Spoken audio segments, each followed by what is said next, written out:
Selamat siang pemirsa, kembali lagi dengan kami di I Love IPS, tempat di mana kami mengundang berbagai narasumber dan membahas dengan rinci mengenai negara-negara yang terletak di bagian Asia Tenggara atau dikenal dengan sebutan negara ASEAN. Narasumber pada kesempatan hari ini akan menjelaskan tentang semua hal yang perlu diketahui dari negara yang dijuluki sebagai negeri naga biru, yaitu Vietnam. Kepada narasumber, dipersilahkan. Assalamualaikum warahmatullahi wabarakatuh. Selamat siang semuanya. Nama saya Thalia Zalfa Anindita, absen 24 dari kelas 8E. Waalaikumsalam warahmatullahi wabarakatuh. Selamat siang juga Thalia. Tanpa basi-basi, saya sebagai pembawa acara sekaligus pewawancara akan langsung menanyai Thalia. Apakah sudah siap? Siap. Baik, mulai dengan pertanyaan pertama. Di mana sih letak negara Vietnam itu? Nah, sebenarnya cara menentukan tata letak sebuah negara dibedakan menjadi dua kategori, yaitu letak astronomis dan letak geografis. Letak astronomis negara Vietnam berada di 8,5 derajat lintang utara sampai 23,5 derajat lintang utara dan 102 derajat bujur timur sampai 109 derajat bujur timur. Sehingga Vietnam termasuk dalam kategori negara yang beriklim tropis. Sedangkan pada letak geografis, negara Vietnam berada di kawasan Asia Tenggara yang membentang dan membentuk seperti huruf S. Negara yang merdeka pada 2 September 1945 ini memiliki luas wilayah 331.210 km persegi. Di sebelah utara, Vietnam tepat berbatasan dengan negara Cina. Sebelah timur dari Vietnam terdapat Teluk Tonkin dan juga Laut Cina Selatan. Laut Cina Selatan juga berada di batas bagian selatan Vietnam. Dan Vietnam juga berbatasan dengan negara Laos dan negara Kamboja pada bagian barat. Nah, pasti ada dong keuntungan dalam letak geografis Vietnam. Beberapa di antaranya adalah Vietnam memiliki hasil sumber daya alam mineral yang beragam, mulai dari minyak, gas bumi, batu-batuan, dan banyak lagi sehingga bisa menjadi sumber pendapatan negara. Vietnam juga memiliki tanah yang subur, sehingga sektor pertanian di negara ini berkembang pesat dan mampu menghasilkan produk yang berkualitas. Yang terakhir, flora dan fauna yang ada di negara Vietnam ini pun amat bervariasi, sehingga terdapat beberapa cagar alam di sana. Contohnya adalah hewan siamang, kijang emas, dan bunga anggrek lanhai. Oke.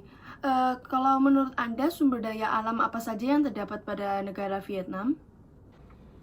Nah, seperti yang saya jelaskan tadi tentang keunggulan letak geografis Vietnam, kondisi tanah yang subur membuat mayoritas penduduk negara Vietnam lebih banyak bekerja di sektor pertanian.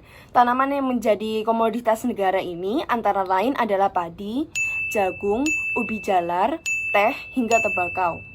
Hasil utama Vietnam adalah beras. Beras menjadi komoditi yang dapat menjaga ketahanan pangan penduduknya dan juga dapat menjadi komoditi ekspor.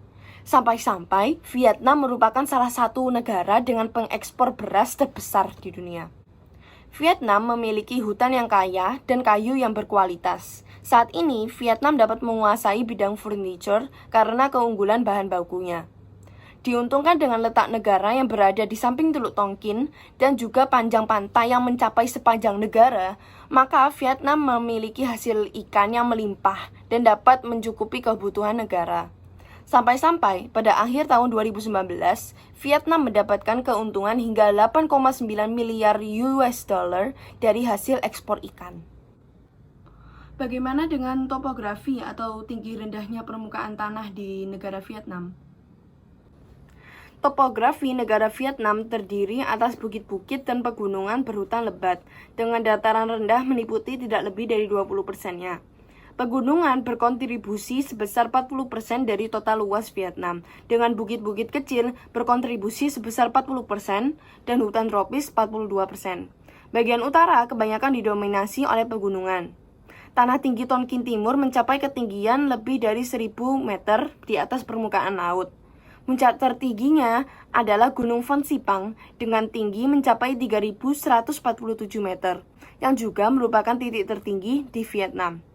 Di wilayah utara tersebut juga terhampar delta Sungai Merah, Song Hong, yang dulunya berupa teluk kecil bagian kawasan Teluk Tonkin.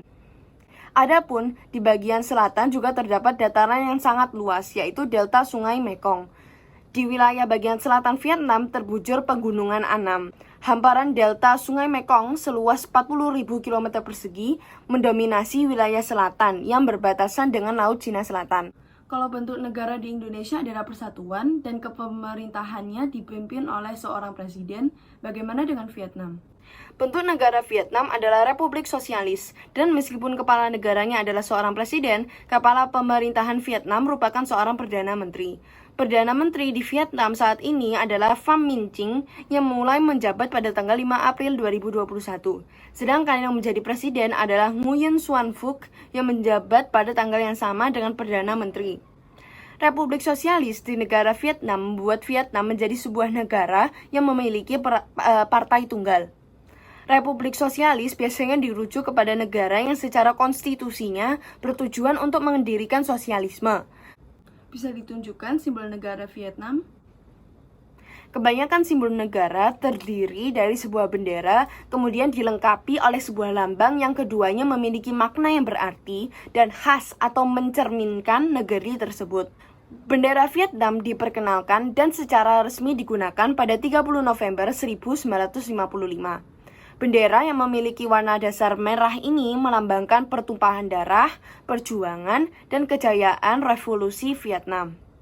Bintang kuning di tengah melambangkan kepemimpinan Partai Komunis yang terdapat di dalam negara Vietnam. Bintang dengan 5 sudut ini juga melambangkan 5 golongan pembentuk sosialisme, yaitu cendekiawan, petani, tentara, buruh, dan pemuda. Lambang Vietnam berbentuk lingkaran, berlatar belakang merah, dan bintang kuning yang bersudut 5 di tengahnya melambangkan 5 kelas utama dalam masyarakat Vietnam, yaitu intelektual, petani, pekerja, pengusaha, dan personel militer.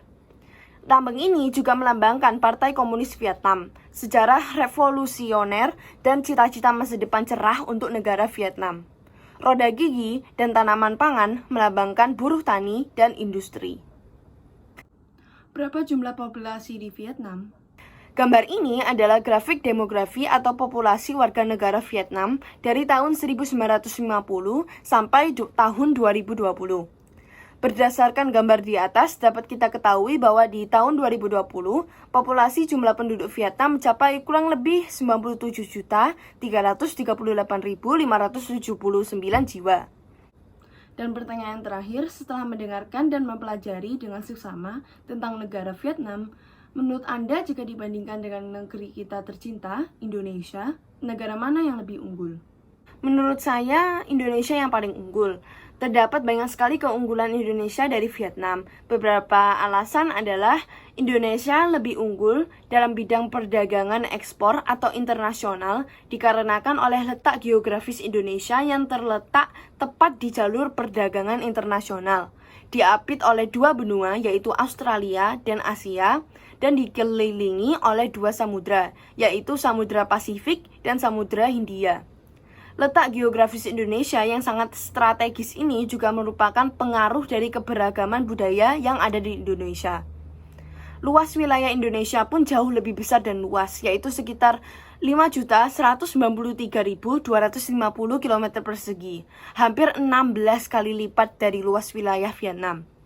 Meskipun Vietnam memiliki hasil ikan yang melimpah, tetapi 62% luas wilayah Indonesia terdiri dari perairan, sehingga terdapat banyak sekali potensi kelautan yang menghasilkan pendapatan yang luar biasa, seperti pada bidang perikanan, pariwisata, produksi garam, hingga pembangkit listrik tenaga ombak. Indonesia juga merupakan negara yang kaya akan bahan tambang. Contoh paling terkenal adalah tambang emas dan tembaga terbesar di dunia yang berada di wilayah Papua. Di sektor bahan bakar, Indonesia juga memiliki tambang batu bara yang tersebar di wilayah Kalimantan, serta tambang minyak yang juga tersebar di seluruh wilayah Indonesia. Wah, baik-baik. Terima kasih Thalia atas waktunya. Sama-sama. Selanjutnya, kita akan istirahat sejenak, kemudian acara akan dilanjutkan dengan narasumber lain.